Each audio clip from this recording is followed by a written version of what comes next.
Madalas natatanong natin sa ating mga pasahero kung meron sila alam na shortcut para mas mabilis yung ating biyahe. Valenzuela to, no? Valenzuela?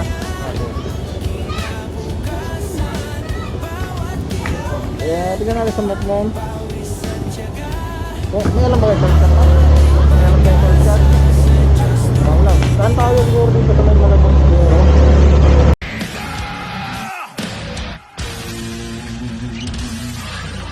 Episode 18 na ng ating paglalakbay bilang isang MC Taxi Rider mga buddy. Sa video ito ay babahagi ko na naman sa inyo yung ating kabuuang biyahe ngayong araw. Kaya kung interesado ka sa ganitong klase ng mga video, halika't sabay-sabay natin panoorin ang video ito. Unang booking natin mga buddy, dito yan sa Torsillo Street, may Paho, Caloocan. At ihahatid natin ito sa may T. Santiago Street, Valenzuela City. 3:49 na nga pala tayo ng hapon lumabas mga buddy para hindi nagaanong mainit. Babiyahin natin ito sa layong 8.9 kilometers at ang pamasahe nito ay 118 pesos. At ilang minuto lang makalipas, andito na tayo sa mismong drop-off location ng ating pasahero. At para naman sa ating kalawang booking ay dito ang pick-up location sa may main road, Valenzuela City. At ihahatid naman natin ito sa may Aqua Circle, Manga, Valenzuela City. 5 kilometers ang layo nito mga buddy, kaya ang pamasahe dito ay 77 pesos. Pagkababa ng ating pangalawang booking mga buddy, agad naman tayong pinasukan ng pangatlong booking. Ang pick-up location ay dito sa may Paliwas Road, Ubando, Bulacan.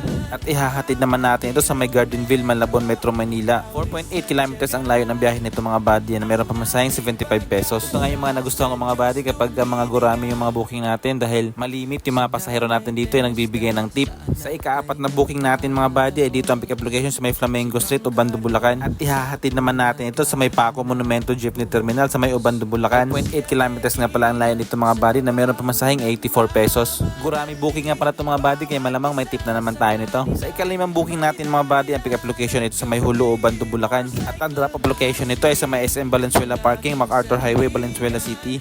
Time check nga pala tayo mga buddy, alas 6:12 na ng gabi. Babiyahin nga pala natin ito sa layong 8.2 kilometers na meron pamasaheng 106 pesos. At sa wakas ay nakikita na rin tayo ng liwanag mga buddy dahil ilang oras din yung paikot-ikot lang tayo sa may Ubando, Bulacan at Malabon. Medyo madilim kasi yung mga lugar na yan mga buddy. At sa ika-6 na booking mga buddy ay dito ang pick-up location sa may Jollibee Pinagtipunan Circle sa may City of Malabon. Ihahatid natin ito sa may Benita Street, Tondo, Manila. 4.6 kilometers ang layo nito mga buddy at ang pamasahe nito ay 73 pesos. 7:32 na ng gabi mga buddy para sa ating kapitong booking. At dito ang pick-up location sa may Beltran Street, Tondo, Manila. Ang drop-off location naman ito ay sa may Valenzuela, Santa Mesa, Metro Manila. Muntikan na nga ako madala dito mga buddy dahil akala ko sa Valenzuela to. Yan pala ay sa Valenzuela Street lang sa may Santa Mesa. At ilang minuto lang makalipas mga buddy, nandito na tayo sa mismong drop-off location ng ating pasahero. Sa ikawalong booking natin mga buddy, ang pick-up location dito sa may SM Santa Mesa at ihahatid natin ito sa may Bagong Barrio, West Caloocan City. 10 kilometers nga pala ang layo dito mga buddy, na mayroon pamasaheng 134 pesos. Hindi na